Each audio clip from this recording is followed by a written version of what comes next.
Hutch Mansell, a seemingly normal man who has 2 kids with his wife Becca, works in an unimpressive office job at his father-in-law Eddie's metal fabrication business and keeps to himself most of the time. The monotony of his existence is steadily wearing him down. He and his wife haven't shared an intimate moment in a long time, and his son Blake doesn't respect him. Sammy, his younger daughter, is the only one to offer him any love.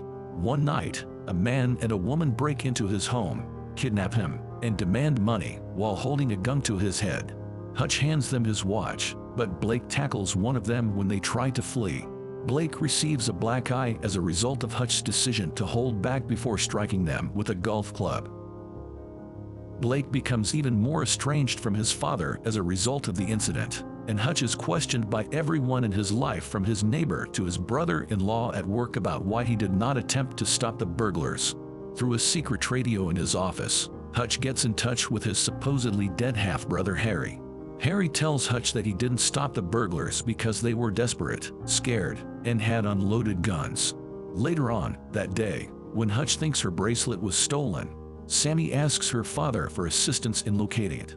He visits his elderly father, David, without saying a word and takes his old FBI badge and revolver to find the robbers. When he sees they rob him to obtain money for their sick baby's medical care, he leaves in disgrace after finding their residence and threatening them. When a group of Russian criminals tries to mug the passengers on the bus he is riding on to get home, Hutch becomes enraged and brutally beats them all.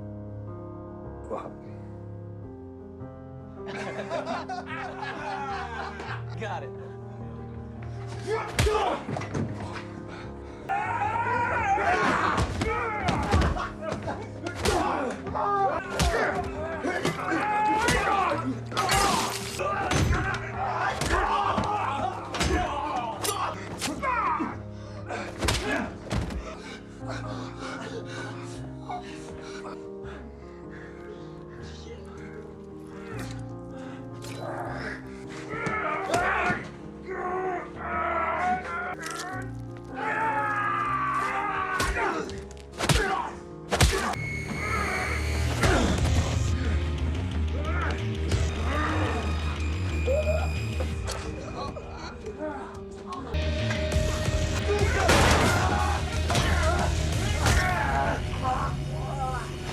He saves one of their lives by performing an improvised tracheotomy with a drinking straw on one of them, who is having trouble breathing after being hit in the throat. Harry then sends Hutch to see a man only known as the Barber Calling Salmon, who gives Hutch information about one of his victims. He is the younger brother of infamous Russian mob enforcer Yulian Kuznetsov Alexei Serbriakov.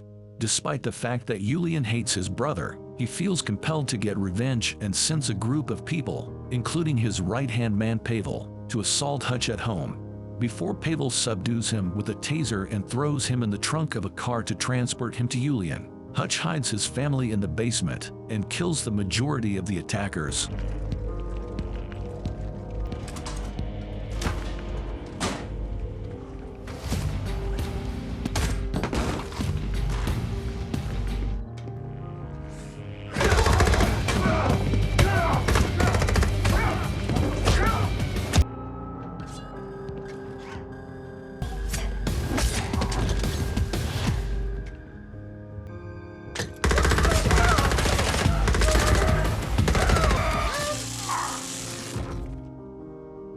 Hutch discovers a fire extinguisher in the trunk and uses it to blind his kidnappers, crashing the car and killing Pavel in the process.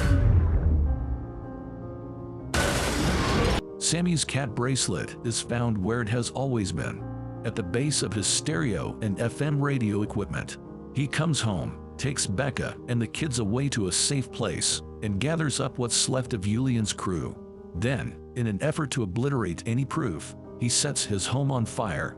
Hutch's background as an assassin hired by spy organizations to kill targets deemed untouchable or too challenging to apprehend is subsequently revealed. He was dedicated to his task until he allowed a person he was supposed to execute for stealing money from the US government to escape. When Hutch returned a year later, he discovered that the man had established a new life and family for himself. Wanting a life similar to his, Hutch opted to retire against the advice of his superiors, and since then, He has done everything in his power to erase memories of his former existence. Hutch destroys Julian's art collection and the money he was protecting for the mob, informing Eddie that he could either choose to pursue him or take what he had left and gone after, giving him a bundle of gold bars to buy his business from him. Hutch is being pursued by Julian, who angrily summons up every man on his payroll. At the factory, David and Harry appear to help Hutch take out the gangsters with a variety of weaponry and lethal traps set up by Hutch. Except for Julian, who shoots Harry and injures him, they manage to take out all of the shooters.